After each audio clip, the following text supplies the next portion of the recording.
Pembicara kita bernama Karituan Immanuel Tarigan. Beliau lahir di Teluk Betung pada tanggal 14 Oktober 1988. Beliau meraih gelar sarjana hukum di Universitas Palangkaraya pada tahun 2010.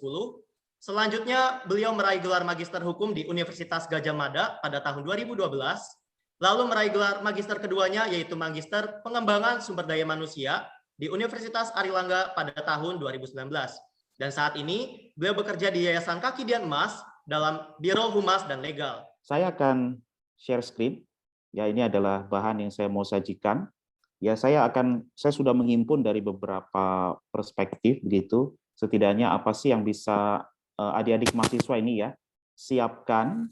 Ya, mungkin hari ini masih belum memilih kampus atau jurusannya, akan tapi coba melalui webinar ini barangkali pun juga ada dorongan ataupun juga ada bayangan ya. Kira-kira jurusan apa nanti yang akan saya pilih ataupun juga persiapan ekstra apa yang harus saya lakukan nantinya. Bagi yang sudah dapat kampus ya perguruan tinggi baik itu negeri swasta, saya ucapkan juga selamat ya. Hal-hal demikian yang praktis ini saya akan coba sajikan. Saya akan share screen ya. Oke, sebentar. Ups.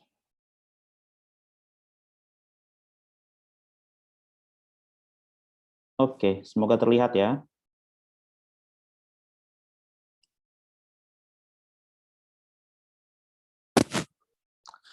Oke, baik. Oke, saya mau kasih ice breaking dulu boleh ya? Oke, saya bagi jadi 3 section. Yang pertama kita coba brainstorming dulu ya. Kita coba tadi juga MC yang juga sudah sampaikan ya. Sebenarnya apa sih pendidikan itu ya? Khususnya bagi adik-adik ini yang sudah ya, lebih kurang berapa ya? 12 tahun ya. Plus mungkin 1 tahun atau 2 tahun dari TK gitu ya sudah masuk di institusi pendidikan. Baik. Oke, sekarang saya coba kasih ice breaking dikit ya. Oke, sekarang coba kita tarik nafas kita dalam-dalam. Pelan-pelan. Oke, tarik dulu. Oke, hitungan ketiga, hembuskan pelan-pelan ya. Oke, tarik dulu, tahan. 1, 2, 3, hembuskannya pelan-pelan. Oke, good. Oke, sudah ya. Oke, ulangi sekali lagi. Tarik nafas dalam-dalam. Oke. Oke, tahan. Hitungan ketiga, coba hembuskan pelan-pelan. Oke, ini juga coba merangsang ini kita ya, ketenangan kita. Oke, baik. Sekarang coba adik-adik bisa jelaskan singkat saja menurut pengalaman, mungkin juga pemahaman adik-adik ya. Apa sih sebenarnya pendidikan itu bagi kalian ya? Boleh minta tolong tim panitia untuk bisa membuka kolom chatnya ya. Apa sih sebenarnya pendidikan bagi kalian? Sampai kalian saat ini, bagi kalian apa pendidikan itu? Saya mau tanya nih sama Evan sama Don Bosco. Evan sama Don Bosco MC. Kalian mahasiswa atau semester berapa? Kami semester 2, Kak. Semester 2, oke, tahun pertama. Oke, baik. Menurut kalian apa sih Don Bosco itu pendidikan? Singkat saja, itu usah panjang-panjang ya, karena kita keburu waktu. Oke. Bagi saya pendidikan itu untuk mendapatkan ilmu, Kak. Oke, good. Oke, kalau Evan gimana? Untuk memperbesar kapasitas diri, Kak. Untuk memperbesar kapasitas diri. Oke. Ada dari Kolaka, pendidikan aset yang penting bagi kehidupan. Bagus. Ada lagi yang lain? Oke. Kalian pernah dengar nggak, adik-adik sekalian ya, bahwa pendidikan itu adalah sebuah proses ya, lifelong learning atau proses pembelajaran sepanjang hidup ya atau sepanjang hayat kita. Ya, artinya apa? Artinya mari kita coba dulu kita rombak sekali lagi ya. Kalau kita menyebutkan istilah pendidikan itu tidak hanya sebuah institusional atau kelembagaan saja. Tadi saya sampaikan ya, TK, SD, SMP, SMA, bahkan sampai ke bangku perguruan tinggi. Ya, artinya pendidikan itu adalah sebuah proses yang terus berlangsung, ya, mulai dari kita, nih ya, saya akan kutip sedikit ya. Nah, mulai dari bayi, ya, kemudian juga anak-anak, ini mahasiswa, sampai juga dengan sudah tua ya. Tentu dia tidak ada dalam institusi pendidikan lagi, ya. Artinya proses pendidikannya harus kita maknai sebagai sebuah proses ya, adik-adik sekalian. Karena kalau tidak, kita hanya memandang pendidikan itu dari sisi institusional saja, maka lulus SMA kita nggak mau belajar lagi, ya. Yang lulus kuliah juga nggak mau belajar lagi. Ah, udahlah, udah dapat gelar nih, ya, udah dapat sarjana, udah lulus SMA atau SMK, udah bisa dapat keterampilan, ya. Tapi kalau punya konsep yang sedemikian, ya kan, maka apa namanya, akan merugikan bagi diri Anda sendiri. Oke, baik. Saya singkat saja ya di aspek ini. Nah, saya kutip dari dua pendapat ya. Oke, yang pertama adalah dari The World Bank Group, bahwa pendidikan itu dia menekankan ya sebuah proses ya dalam siklus hidup kita ini, ya dari kita lahir ya kan sampai ke dalam lingkungan yang berbeda-beda, baik itu formal maupun juga informal. Ya formal itu saya katakan tadi di dalam bangku sekolah begitu ya, di bangku nanti perguruan tinggi, ataupun juga di bangku informal, kursus dan lain sebagainya. Ya kan, segala hal itu adalah sebuah siklus hidup kita. Ya kan, nanti kalau sudah lulus SMA nih kan ya, jadi mahasiswa, belajar bagaimana jadi mahasiswa. Nanti setelah lulus jadi mahasiswa, ya kan belajar untuk bagaimana menjadi seorang pekerja yang terampil ya di tengah-tengah masyarakat. Ya, kemudian juga nanti kalau sudah berumah tangga, belajar jadi orang tua yang baik ya. Kemudian juga di dalam lingkungan yang satu ke dalam lingkungan yang lain, ya ini adalah sebuah proses yang kontinu, yang terus-menerus ya sampai dengan akhir hayat kita. Oke, coba saya tanya lagi Evan sama Don Bosco. Kita ini ya sudah berhenti dikatakan menempuh pendidikan itu kapan? Boleh dikatakan sudah lulus deh, kamu sampai apa katakan kita ini udah lulus dari yang namanya pendidikan sampai kapan? Ayo Van, kapan? Kamu dulu Don. Ayo Don Bosco, kira-kira kapan nih seseorang itu boleh sebut, hey, aku nih sudah lulus, sudah selesai dari bangku pendidikan, itu kapan? Kalau saya selesai S3, Kak. Oh, selesai S3. Mantap. Terus setelah S3 nggak belajar lagi? Nggak belajar lagi, Kak. Yang penting belajar lagi. normal, Kak. Oh, sudah tinggi ilmunya berarti? Iya. Waduh, hebat kamu berarti. Kalau Evan gimana? Sampai dia meninggal, Kak. Sampai dia meninggal. Ya, betul. Ya, jadi saya mau rubah konsep kita ya. Baik kita itu sudah sampai tingkat pendidikan yang paling tinggi, ya kan, sudah sampai gelar doktor sekalipun, di sisi yang lain, di lingkungan yang lain, di aspek yang lain, ya kan, kita tidak bisa hanya mengandalkan gelar S3 tersebut, ya kan, kita perlu juga belajar, terus-menerus belajar untuk jadi apa di lingkungan yang seperti apa, ya kan. Artinya kalau orang kita di sini ya berapa devices ini ya, 90-an devices ini, kalau katakan dia sudah lulus lulus pendidikan gitu ya, maka orang itu sebenarnya sudah nggak ada di sini. Maka orang itu sudah meninggal gitu ya, sudah tidak ada lagi hayatnya. Proses sepanjang hayat, sepanjang hidup. Artinya apa? Selama kita hidup ya kita harus belajar. Selama kita hidup tuh di dalam konsep kita ya bahwa saya masih terus yang namanya apa menempuh pendidikan. Ya, tentu tidak hanya di sektor yang formal ya seperti sekolah, kampus yang akan kalian masuki nantinya, ya terlebih-lebih juga di sektor informal ya begitu ya, di tengah-tengah masyarakat kita pun juga belajar seperti ini ya, kita bisa belajar di bangku pendidikan, di sekolah, di keluarga, kemudian juga di tengah-tengah masyarakat. Oke, baik. Ada 4 pilar ya setidaknya yang harus dimiliki ya di dalam kita itu proses ya untuk bisa memiliki keinginan gitu ya untuk bisa terus-menerus punya kedabalan untuk belajar. Ya, jadi ini yang akan diarahkan gitu ya, saya elaborasi beberapa pendapat. Waktu itu saya kuliah saya dapat dari dosen saya dari Australia, poin ini yaitu adalah learning to know, kemudian juga belajar untuk tahu, belajar untuk melakukan, belajar untuk hidup bersama-sama, ya belajar untuk menjadi, ya. Jadi nanti saya akan masuk ya di beberapa hal praktis nantinya. Jadi kita itu di dalam pendidikan belajar untuk tahu ya apa toolsnya, alatnya, ilmunya, ya daripada apa? Daripada pengetahuan yang terstruktur. Maksudnya itu adalah daripada berapa banyak sih buku-buku yang sudah kamu baca, berapa banyak sih hal-hal yang sudah kamu terima, berapa sih nilaimu, ya berapa sih kamu sudah hafal rumus ini apa saja, kamu sudah hafal pendapat ahli ini apa-apa saja, ya kan tidak demikian. Tapi tahu yang dimasukkan di sini adalah kita bisa menguasai dan mengaplikasikan tools tersebut, ya kan khususnya di tengah-tengah masyarakat. Kemudian juga tahu bagaimana untuk bisa melakukan, ya kan. Kemudian juga tahu bagaimana untuk bisa hidup bersama dan juga hidup dengan orang lain, ya khususnya dalam menghargai budaya, kompetensi maupun juga kapasitas individu. Ya jangan malah ketika ilmu yang diperoleh itu sudah jauh lebih tinggi daripada orang lain, ya secara akademik ya, secara degree, lantas itu tidak membuat kita itu menjadi orang yang tidak bisa berhubungan, tidak bisa bergaul dengan orang lain, ya kan? Kayak Evan sama Don Bosco jurusannya sama nggak sih? Kami Beda. Sama, Kak. Sama ya? sama, Kak. Oke. Kalian kan pendidikan guru sekolah dasar toh? Kalau nanti sudah sarjana misalnya kan, jangan karena kesarjanaan yang kalian peroleh, tiba-tiba nggak bisa nih, ya kan?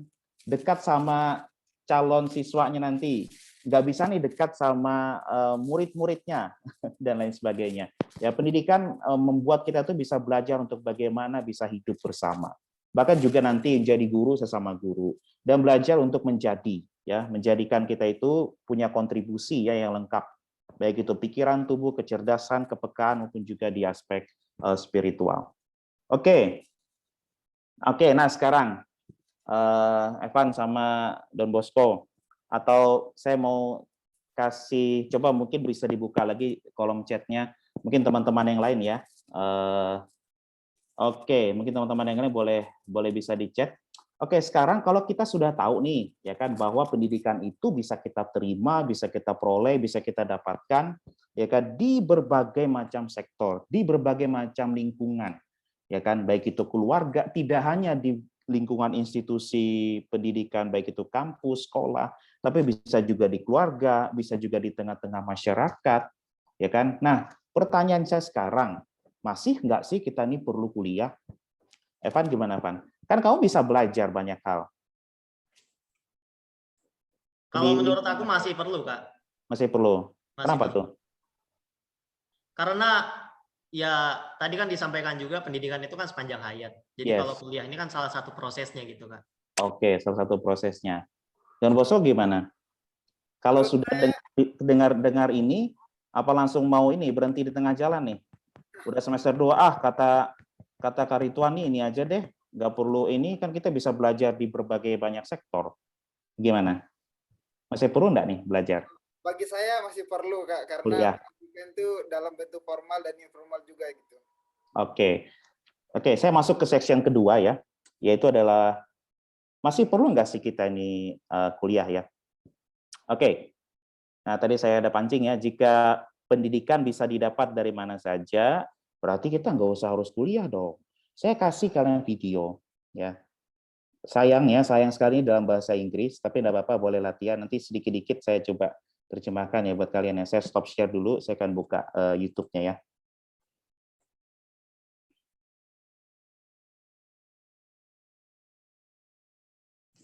Kelihatan enggak ya? Kelihatan, Kak. Oke, saya ini dulu ya. Education providers, you don't need to spend a lot of money to do lots of videos to generate a lot of followers in order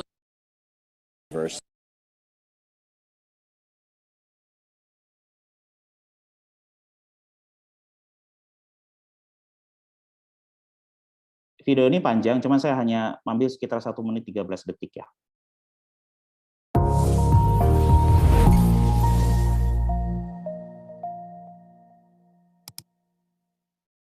Well, oftentimes business education today, and I see it all the time, kids come out of college, the best colleges, Wharton and Harvard and Stanford and some of the great business schools, and they'll come out and they won't have practical experience. There's too many case studies that aren't practical. You know, we ask kids that are 16 to 18 years old to make $100,000 debt decisions when they go off to university. And they're not prepared for that. They don't know what they're getting themselves into. They just assume, okay, I'm going to pay 4 years of education at $25,000 a pop, and when I come out the other side, somehow I'll be able to pay it back. Right. That's not how life works anymore. There's no need even to have a college degree at all, or even high school. I mean, if somebody graduated from a great university, that may be an indication that they will be capable of great things, but it's not necessarily the case. You know, if you look at, say, people like Bill Gates, Larry Ellison, Steve Jobs, these guys didn't graduate from college. But if you had a chance to hire them, of course, that would be a good idea.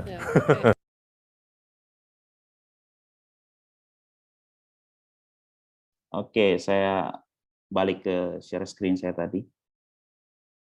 Oke, tadi ada disebutkan ya beberapa nama kayak gini ya, kayak pendirinya Oracle ya, Larry Ellison, Steve Jobs, Bill Gates. Ini siapa nih? Ada yang tahu enggak? Si siapa? Don Bosco tahu enggak ini siapa?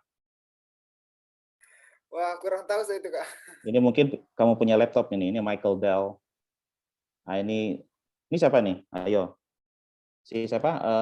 Evan tahu enggak? Siapa? Mark Zuckerberg. Mark Zuckerberg. Oke. Tadi ada disebutkan nama-nama ini ya. Ya kan?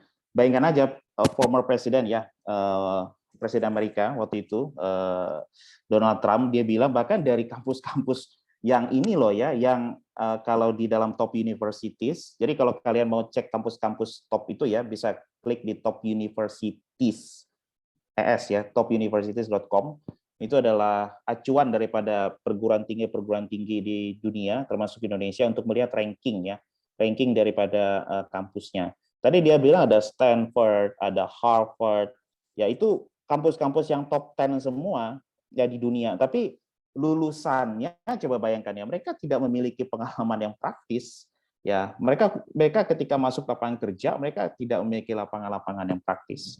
Tadi juga yang ketiga juga ngomong aja kayak orang-orang gini, dia bilang sama enggak perlu kuliah itu ya, orang juga bisa menghasilkan demikian. Mungkin di dalam benak kalian pasti pernah punya pemikiran yang seperti ini. Oke, tapi saya mau coba coba kita bayangkan ya, atau coba kita bertanya gitu ya. Oke, apakah mereka orang-orang ini mayoritas? Ya. Kemudian yang kedua, berapa persen sih, ya kan, peluang untuk menjadi mereka? Kita tidak bisa memungkiri ya, adik-adik sekalian, bahwa di dalam proses hidupnya mereka itu mungkin ya, dalam proses hidup manusia mungkin ada 1, ada 2 orang per ya, mungkin 1.000 orang, mungkin 10.000 orang, mungkin 100.000 orang, even bahkan mungkin juga bisa sampai 1 per 1 juta orang, ya kan, yang bisa untuk seperti orang-orang tersebut. Saya ingin kita memiliki pemikiran yang demikian rasional begitu ya, demikian masuk akal begitu ya. Artinya apa? Artinya coba kita lihat di sekeliling kita ya, di tataran, di lapangan, di lingkungan di mana kita berada. Ya kan? Apakah dengan ingin menjadi kayak orang-orang semacam itu, ya kan? Itu juga bisa membuka peluang ya juga bagi banyak orang untuk bisa sama seperti mereka.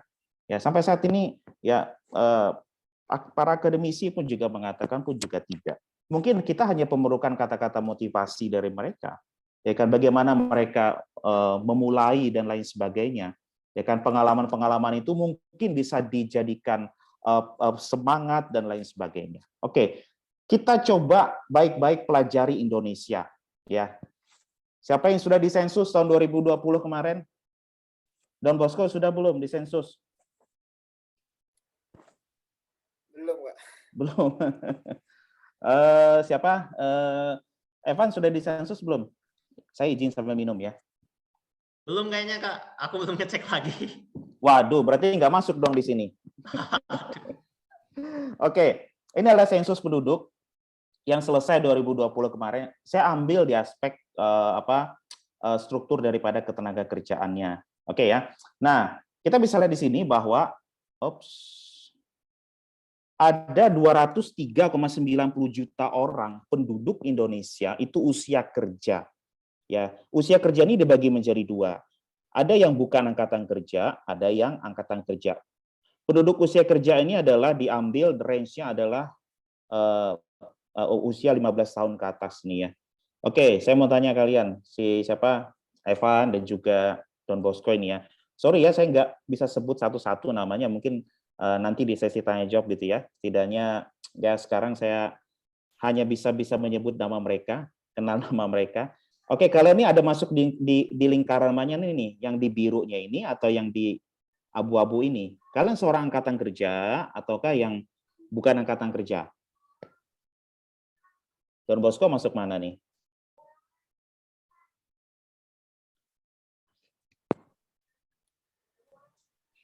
Kau masuk angkatan kerja atau masuk yang bukan angkatan kerja?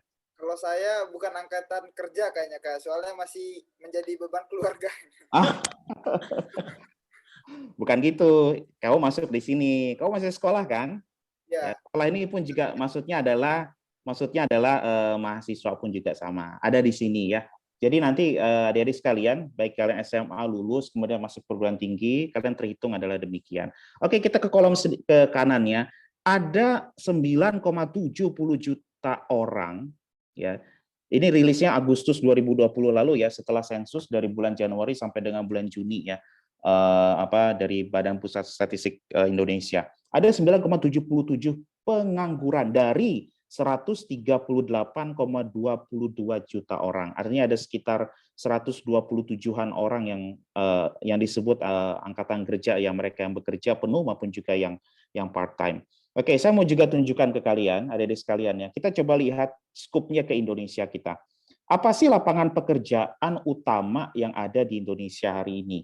Ya, ini ya. Ada di sisi yang paling utama itu adalah pertanian, kehutanan dan juga perikanan. Ini 29,76%. Ya, kemudian ada berbagai macam yang lain ya, bla bla bla dan segala macam, ya kan. Nah, saya mau coba kalian mungkin yang masih belum kuliah gitu ya, coba bisa dilihat. Sebenarnya kita ini banyak prospek kemana sih ya di dalam lapangan pekerjaan kita nantinya. Ya kan, saya nggak akan masuk terlalu detail nanti. Mungkin kan setelah ini kan kita ada sesi-sesi selanjutnya ya, ada serial, ada program matrikulasi, ya kan, yang mana nanti kita akan bisa lihat bahwa ada jurusan-jurusan tertentu yang sebenarnya kelihatannya kok nggak terlalu menarik gitu ya kan, tapi sebenarnya itu yang juga bisa memberikan peluang gitu ya di tengah persentase yang jauh lebih besar di dalam lapangan pekerjaan ya. Jadi kita bisa lihat ini ya, sebenarnya lapangan pekerjaan di Indonesia ini banyak seperti ini. Oke, saya nggak mau berlama-lama di sini. Nah, ini pengangguran menurut pendidikan. Oke, saya coba ini ya, kita ke sini aja deh. Saya nggak mau terlalu berlama di sini. Oke, ini adalah lulusan dari perguruan tinggi negeri. Perguruan tinggi, maaf. Swasta, negeri ya sama. Ya, artinya di universitas, yaitu adalah 13,17% ya mereka yang pengangguran. Kemudian juga, nah ini dari SMA atau sederajat untuk SMK, itu 51,08%. Adik-adik sekalian, ya. Jadi kalian lulus tahun berapa nih? 2021 ya. Kakak kelas kalian kemarin itu, berarti lulusnya tahun 2000 ya. 2000, enggak, itu dihitung berarti lulusan 2019. Karena mulai start BPS-nya adalah Januari sampai dengan Juni 2020, ya kan? Artinya adalah mereka ya hanya sekian persen saja yang sudah masuk ke lapangan kerja. Dan saya mau sampaikan bahwa lapangan-lapangan kerja pun yang ada di Indonesia ini pun masih juga mensyaratkan seseorang itu harus memiliki gelar, ya kan? Baik itu diploma maupun juga S1. Ya kan? Kenapa saya nggak bisa jelaskan terlalu jauh. Kenapa angka ini begitu banyaknya, ya kan, sampai dengan separuh orang nggak bisa kerja. Karena kenapa? Karena lapangan kerja buat mereka terbatas, ya kan. Lapangan kerja mereka itu terbatas. Jadi jangan bayangkan dulu kita Bill Gates nih, bisa jadi Bill Gates nih. Bukan berarti saya mendowngrade ataupun juga mendiscourage adik-adik sekalian ya, tidak demikian. Tapi mari kita coba berpikir logis gitu ya. Berpikir logis, kita coba kelola di tatanan yang di Indonesia saat ini. Kita lihat Indonesia dulu secara keseluruhan. Ya kan, kadang-kadang orang pikir yang sana dulu, yang di sini ya dilupakan. Enggak. Berpikirlah secara di dalam hal ini ya, dalam case seperti ini adalah berpikir yang induktif. Dari hal yang kecil sampai ke hal yang besar. Nah, pertanyaan sekarang, Kak, kok pendidikan tinggi juga masih ada peluang untuk juga bisa pengangguran? Oke, saya coba masuk ya. Ada 5 penyebab ya kan orang itu pengangguran. Ya kan? Yang pertama itu angkatan kerja itu lebih besar daripada kesempatan kerja. Ini sudah jauh istilah orang tuh ya kayak zaman bahula udah nih permasalahannya. Sejak saya baca data itu dari tahun 1985 ya kan, itu sama-sama gitu aja. Angkatan kerjanya berapa, itu lebih besar daripada kesempatan kerjanya. Selalu jomplang. Misalkan 1 angkatan kerja, ya kan 3 kesempatannya. 3 angkatan kerja, 1 kesempatannya. Kemudian eksponensial terus-menerus naik ya pasti banyak yang nganggur. Kemudian juga karena ini ya terbaru ya, saya dapat dari data Dinas Kertrans. Jadi yang kedua itu adalah mengenai pandemi COVID, ya kan yang sekarang kita alami. Kemudian juga yang ketiga itu rendahnya kualitas angkatan kerja. Yang keempat itu tidak ini ya. Saya mau kasih gambaran right man on the right place. Ini yang juga jadi masalah di Indonesia ya. Tenaga kerjanya dia lulusan apa, tapi di kebutuhan di lapangan itu dia nggak sama gitu. Akhirnya dia masuk. Yang butuh adalah misalkan manajemen, tapi orang ini yang masuk di sana misalkan orang hukum gitu ya, orang sosial dan lain sebagainya. Kemudian yang kelima adalah motivasi dan jiwa entrepreneurship yang masih rendah. Saya mau bagi kepada adik-adik sekalian ya. Nomor 1, 2, sama 4 itu, ya kalau boleh itu udah usah dia ada di dalam diri kita. Karena itu bagian yang di luar. Ya, webinar ini setidaknya juga boleh memberikan motivasi buat adik-adik sekalian. Itu urusan di luar itu, ya kan? Itu kan kesempatan kerja itu kan urusan di luar. Pandemik itu kan yang di luar. Kenapa saya kasih kuning yang nomor 3 sama 5? Ini adalah bagian yang di dalamnya kita. Ya, kenapa dibilang tadi sekitar 13% lulusan universitas itu ya kan mereka bisa nganggur setelah mereka lulus. Satu adalah karena rendahnya kualitas angkatan kerja, yang kedua adalah motivasi sama jiwa entrepreneurship-nya, jiwa kewirausahaannya. Nilai-nilai kewirausahaan yang masih sangat rendah ketika mereka dapat di perguruan tinggi negeri. Maka ini yang jadi masalah atau problem adik-adik sekalian ya, kampus-kampus dimanapun. Ya, saya sering baca jurnal-jurnal ilmiah internasional pun juga sama, seperti yang tadi ya mantan Presiden Amerika Trump juga sampaikan. Bahkan itu lulusan kampus yang terbaik sekalipun, mereka juga ada kekurangan ya di dalam aspek praktis mereka ketika berada di lapangan kerja, ya kan. Bahkan ada juga kekurangan nilai-nilai ataupun jiwa entrepreneurship di atas diri mereka. Nah, ini jadi problem global, jadi masalah yang juga global, ya kan. Oke, next ya. Nah, ini harusnya skills yang dimiliki oleh mahasiswa, saya nggak masuk sampai terlalu jauh detail ini ya. Harusnya kita bisa memiliki ada komunikasi, ada teamwork, leadership, emotional empathy, sama problem solving. Saya nggak masuk terlalu jauh ke sana. Oke, beban saya di sini ada sekalian. Ini saya lagi kembangkan model ini ada adik-adik yayasan yang kami kelola gitu ya. Untuk bagaimana mereka ya kan bisa semasa bangku kuliah itu ya kan bisa sampai di aspek atau bintang 5 ini loh. Ya kan. Oke, bintang 1 sama 2 itu apa sih? Oke ya. Kalian kuliah nih ya. Sudah masuk nih tahun pertama, ya kan. Mau jurusan apapun itu, ya. Hal yang lumrah itu adalah kita perlu menerima. Oh iya, saya sudah jadi mahasiswa. Oh iya, saya terima saya di fakultas ini. Oh iya, saya terima saya di kampus ini.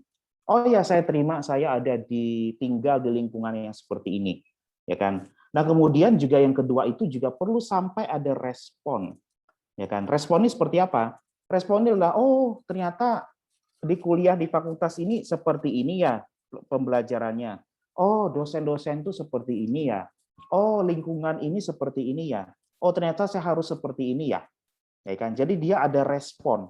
Ya ini yang harus dimiliki dan ya kita Trust juga saya percaya ya kakak-kakak dari Trust pun juga punya kurikulum atau program yang demikian ya kan, tapi ini saya dari sisi akademisnya untuk coba menjabarkan ya kepada adik-adik sekalian. Jadi 1 tahun pertama itu menerima dan juga merespon ya. Kemudian baru naik ke tahun kedua, memberi nilai ataupun juga apresiasi. Apa sih? Ya kan? Yaitu adalah, oh saya jurusan hukum, saya jurusan psikologi, saya jurusan tata lingkungan, ya kan? Kita beri apresiasi terhadap kuliahnya kita, ya, terhadap kepercayaan kita terhadap jurusan lingkungan di mana kita berada. Ini aspek yang nggak hanya di aspek jurusannya juga ini ya, tapi keseluruhan dalam aspek seorang mahasiswa, ya, lingkungan dan sebagainya macam. Oh, saya merasa bersyukur karena saya masuk di jurusan ini, ya kan, sehingga saya percaya bahwa nanti akan terbuka lapangan pekerjaan di sisi ini dan segala macam, ya kan. Oh, karena itu saya juga mau nih untuk juga mendorong orang lain pun juga sama seperti saya. Ini adalah tahun kedua yang harusnya dimiliki oleh mahasiswa. Kemudian tahun ketiga itu adalah bisa memaknai hidup. Jadi lingkungan di sekitar, ya, ketika nanti kalian bisa berkuliah, terhadap jurusan, terhadap dosen, terhadap mahasiswa, lingkungan kampus, tempat tinggal di mana kalian berada, lingkungan sekitar, gitu ya kan, tetangga lah, apapun itu, tinggal di kos, tinggal di asrama, apapun itu, harus punya sampai di aspek pemaknaan hidup. Maksudnya apa? Ya kan, kita memaknai, oh bahwa selama saya berkuliah ini ada hal-hal yang saya terima, yang saya gali, yang saya olah, sehingga itu saya bisa maknai, ya kan, bahwa seharusnya saya nanti akan seperti ini. Seharusnya saya tidak boleh lagi nih semacam kayak dulu ya, masa-masa kayak SMA dulu, oh nongkrongnya di warung kopi, oh nongkrongnya dulu bukan berarti kuliah nggak boleh ya. Oh nongkrong seperti ini, ya kan, nongkrong demikian, oh beli ini, tapi kabur karena nggak punya duit, ya kan. Oh mahasiswa nggak boleh gitu dong, ya kan. Mahasiswa harus bertanggung jawab dong, ya kan. Oh dulu kalau tetanggaku punya buah mangganya lagi matang-matangnya itu kan ya, waduh, kalau orangnya lagi keluar rumah, oh aku ambil deh dulu, ya kan. Oh nggak bisa gitu kalau sekarang, ya kan. Kalau demikian aku harus berani dong, kalau aku mau aku harus minta dong, ya kan, Pak, Bu, ya kan, Mbak, Mas, apapun lah, tetangga, ya kan, aku boleh minta dong ininya, ya. Itu adalah seperti pemaknaan kehidupan. Yang ini adalah menjadi sebuah batasan nantinya antara kalian ketika sudah SMA sampai dengan kuliah. Kok lama sekali, Kak, sampai dengan tahun ketiga baru demikian? Ya memang itulah proses yang harus dibangun. Ya kan, dewasa itu enggak bisa dewasa plek langsung jadi, enggak. Ya, pendewasaan mahasiswa itu juga punya tahapan-tahapan yang sedemikian. Baru nanti di tahun keempat, baru ada yang namanya pengkarakterisasi nilai. Artinya apa? Artinya itu sudah benar-benar terpatri, tersusun begitu ya, sudah benar-benar terinternalisasi. Maksudnya adalah, saya bahasakan sederhana ya, itu bisa sampai menjadi ukuran daripada kehidupan kita nanti. Oh, saya lulus harus bisa kasih demikian kepada masyarakat. Oh, saya lulus nanti saya harus bisa menjadi begini kepada masyarakat. Dan adik-adik sekalian, di tahap karakterisasi nilai ini, orang harusnya kalian ya, bukan menjadi orang yang hanya textbook belaka. Bukan jadi orang yang hanya mengaplikasikan yang tadi saya katakan ya, what to do tadi, what to know tadi yang di depan, ya kan. Oh, saya tahu kalau misalkan saya juga master pengembangan sumber daya manusia. Oh, kalau nyusun susunan struktur organisasi itu seperti ini nih, bukunya ini nih, ya kan. Oh, pendapat ahlinya gini nih, ya kan, harus diterapkan begini dong, ya kan. Tapi di tahun keempat, ya seseorang yang bisa mengkarakterisasi nilai-nilai seperti itu, dia akan melihat, ya kan, ini seperti apa sih keadaannya, lingkungan ini seperti apa sih. Nah, baru kita bisa lebih bisa menyesuaikan ya dengan keadaan apa yang ada di sekeliling ataupun juga di sekitarnya. Ini harapan kita yang juga bisa dimiliki oleh kalian para mahasiswa. Jadi mari kita lihat dulu ya di lingkungan kita, scope kita sebagai orang Indonesia, lingkungan kita di apa sih yang peluang terbesar, peluang-peluang apa yang bisa diberikan oleh negara kita, dan apa juga yang kita bisa melihat kekurangan-kekurangan di dalam aspek global saat ini, ya kan. Oke, sekarang ini section 2 saya sudah selesai. Oke, sekarang kita boleh tarik nafas kita dalam-dalam lagi. Mungkin saya agak ngomong terlalu cepat karena berburu waktu ya. Oke, mari kita tarik nafas dalam-dalam lagi. Oke, enggak apa-apa sambil di-mute. Udah, tarik nafasnya dalam-dalam. Hitungan ketiga masih tarik lagi. Tarik lagi yang dalam. Kalau bisa dihirup nih semua yang disampaikan tadi. Oke, udah ya. Oke, belum boleh dihembuskan, masih ditarik. Udah belum? Oke ya. Oke, ya sudah kalau gitu ya. Hembuskan pelan-pelan, buang pelan-pelan. Oke ya. Oke, sekarang adik-adik sekalian. Ya, sekarang saya tanya ada juga Evan sama siapa? Don Bosco. Oke. Sekarang coba kalian pikirkan, penting nggak sih kuliah ini? Menurut kalian ya sekarang ya? Ya, kalau menurut aku penting banget sih, Kak. Penting banget. Iya. Oke, good. Penting sekali ya. Don Bosco penting nggak nih? Tadi sudah bilang penting, tapi kalau kamu lihat sekarang yang demikian ini penting sekali enggak? Nah, setelah melihat ini, saya merasa kuliah ini sangat penting, Kak. Oke. Ya kan, orang yang lulus SMA aja banyak yang ini kok. Sorry, yang kuliah aja ada yang nganggur, tapi mari kita lihat celahnya tadi. Ada proses-proses yang harus dimiliki oleh seorang mahasiswa nantinya. Saya masih terlalu general pasti adik-adik sekali ini. Tapi saya coba kasih di section yang ketiga ini. Oke ya. Kamu nanti kuliah ngapain aja sih? Aja itu pakai H nggak sih? Evan, aja atau aja ya? Oke lah gitu. Kita nanti kuliah ngapain aja sih adik-adik sekalian? Oke. Saya berdasarkan ini pengalaman ya. Sebentar. Oke, sorry. Kesan pertama kita ya sebagai seorang mahasiswa nantinya, ya kan? Itu seperti sebuah film namanya adalah Lost in the Jungle. Kita itu seperti orang yang tersesat, ya kan? Misalkan ada yang dari Kolaka gitu ya kan, dia nanti berkuliah di Surabaya, di sini nggak ada keluarga, ya kan? Dia masuk UNER mungkin di sini nggak ada keluarga, di sini nggak ada teman satu seperjuangan, senasib, sepenanggungan, ya kan? Setangis-tangisan dulu. Nah, ketika kuliah sudah nggak ada, lingkungannya baru, seperti tersesat, ya kan, di sebuah hutan. Wow. Teman nih pada baru semua. Wow, aku punya sepatu kok yang murah banget, yang itu kok sepatunya bagus-bagus semua. Wow, dia kok tinggal bawa mobil, kok aku cuman pakai ini, cuman pakai kaki datang ke sekolah, datang ke kampus. Wow, ini itu dan segala macam. Saya seperti kesan pertama seorang mahasiswa pasti demikian. Karena kemudian bagaimana sih kita bisa survive? Oke, ini agak sedikit praktis dari saya berdasarkan pengalaman saya, ya kan? Oke, sebentar. Baik, yang pertama itulah kita mesti punya namanya adalah semangat riset. Ya, adik-adik sekalian. Oke, saya baca dulu ya. Semangat riset, kemudian manajemen waktu, kemudian juga pergaulan dan komunitas, ataupun juga literasi digital. Baru kemarin, ya tanggal 20 Mei, bukan kemarin ya, berarti kemarinnya lagi hari Kamis. Itu Pak Presiden Joko Widodo melalui Kementerian Informasi dan Telekomunikasi itu sudah meluncurkan yang namanya adalah program literasi digital nasional. Yang secara saya, ya kan, kami menilai memang itu cukup terlambat, tapi tidak masalah. Ya, ada sebuah hal positif ya bagi bangsa kita, khususnya penekanan itu kepada mahasiswa supaya punya kemampuan literasi digital seperti ini. Oke, yang pertama semangat riset. Ya, jadi pendidikan kampus itu ya mereka punya tridharma perguruan tinggi. Yang pertama itu adalah pendidikan, tentu ya memperlengkapi adik-adik semua nantinya ya di aspek sesuai jurusan masing-masing gitu ya. Yang kedua itu adalah penelitian atau riset. Yang ketiga itu adalah pengabdian kepada masyarakat. Makanya nanti ada namanya kuliah kerja nyata dan lain sebagainya. Ya, ada magang, internship dan lain sebagainya. Oke, di poin kedua ini yaitu ada riset atau penelitian yang jujur ya, Indonesia ini sangat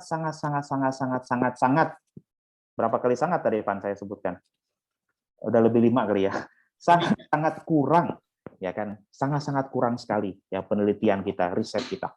Ya kan, ini yang juga mendorong juga saya pikir bagus juga ya. Saat ini kan Kementerian Pendidikan itu sudah bergabung dengan Kementerian Riset. Jadi sekarang ini Kementerian Riset, Teknologi dan Pendidikan Tinggi. Artinya riset yang diutamakan. Ya kan, adik sekalian kalian harus punya nantinya kemauan untuk bisa meneliti.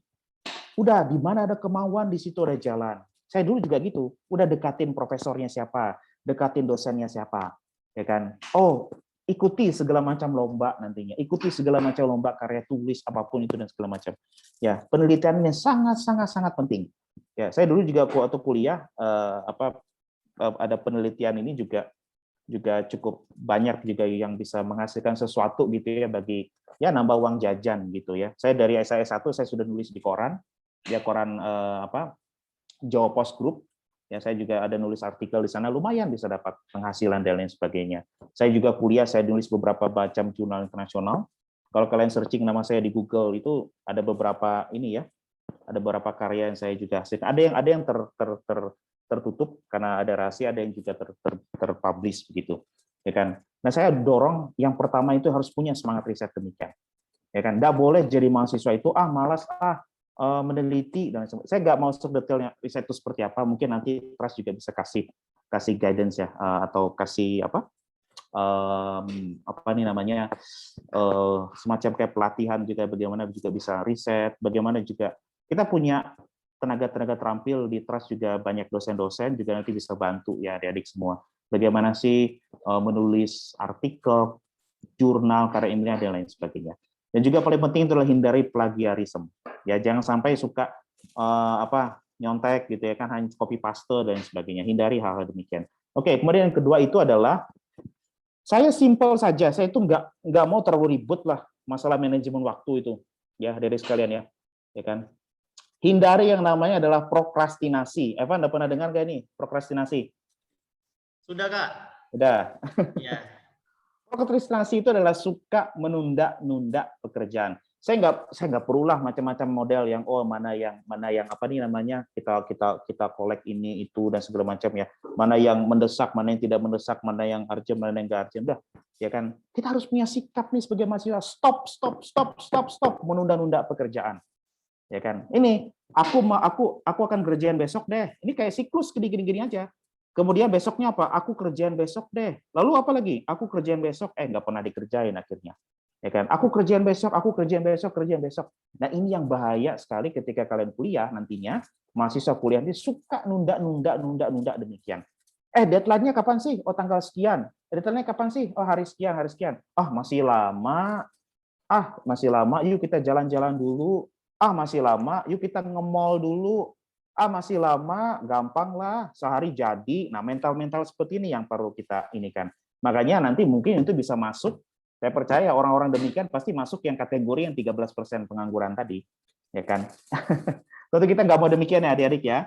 Ya kan? Oke, hindari namanya prokrastinasi. Saya nggak mau lebih detail lagi ya jauh. Ini salah satu penyakit ya, dalam skala kecil ya, di dalam ilmu psikologi. Ya, jadi orang yang suka nunda itu, ya kan? Besok deh. Nah, masih deadline-nya nanti panjang, ya kan? Maka ya itu ada salah sedikit aja. Ya mungkin secuil gini, seterus jarum gini aja. Ya kan? Ada masalah di aspek jiwa, gitu ya. Oke. Adik-adik belajar untuk tidak menunda pekerjaan. Saya aturkan waktu. Saya jangan jadi orang yang hanya deadline. Deadline-nya hari apa? Saya selalu kerjakan itu sebelum deadline. Sampai dengan sekarang karakter itu harus terus dipelihara atau dijaga. Oh, ditanya kapan? Oke, sekian, masih lama kita kerjakan. Lebih kerjakan sedikit. Ya, ini juga bisa melatih kita bisa memanage waktu kita dengan bagus. Yang ketiga itu adalah komunitas ya atau pergaulan. Ya kan, hati-hati dengan namanya toxic people sekarang gini ya. Mungkin saya pikir Trust sudah pernah adakan webinar semacam ini. Mungkin bisa di-refresh lagi ataupun juga bisa diulang lagi lebih detail ya. Ya kan, jaga pergaulan kita. Kalau sudah orang itu merugikan bagi kita, ya kan, ya nggak usah terlalu diinikan ya kan, nggak usah terlalu diharap gitu. Oke, karena waktu ya, saya sedikit lagi. Oke, nah yang terakhir adalah literasi digital. Saya mungkin minta plus waktu 1-2 menit ya untuk bisa jelaskan ini adik-adik ya. Ini penting sekali. Ya, saya tadi katakan bahwa ini yang diminta oleh presiden kita dan supaya bisa dimiliki ya, bahkan di launching secara nasional. Ya, dari hari Kamis kemarin kita sedang masuk namanya literasi digital nasional. Ya, apa itu? Pengetahuan atau kecakapan kita untuk bisa melakukan evaluasi, bisa menganalisa gitu ya kan, informasi yang ada di berbagai macam media. ya kan. Kemudian setelah itu kita bisa menyajikan informasi tersebut ya ke masyarakat, ya ke teman-teman dan lain sebagainya. Coba kalian perhatikan sekarang ya, adik-adik ya. Sering saya lihat tuh di Instagram, di Facebook apa gitu, gambarnya ngomong apa, ya kan? Kemudian di captionnya atau keterangannya ngomong apa? Ah, cantik sekali, indah sekali pegunungan itu. Ternyata gambarnya gambar ikan, gambar danau. Apanya yang cantik? Nah, itu apa? itu ilustrasi aja ya. Ya kan? Adik-adik sekalian, ini yang juga kalian mesti latih ya. Mungkin nanti kita juga bisa ada training yang demikian, melatih penggunaan intuisi otak kanan kita ini supaya bisa melihat gambar, melihat tulisan, kemudian juga bisa mengolahnya dan juga bisa menggunakan menyajikan informasi tersebut juga dengan bijak, cerdas dan juga patuh atau taat hukum. Ya kan, tidak banyak kayak sekarang kan ujung-ujungnya materai 10.000 udah damai gitu ya kan, ujungnya caci maki gitu, ujungnya udah damai ya kan. Mahasiswa enggak boleh seperti itu. Oke, terima kasih. Maaf agak terlewat waktu 1-2 menit barangkali ya. Terima kasih. Saya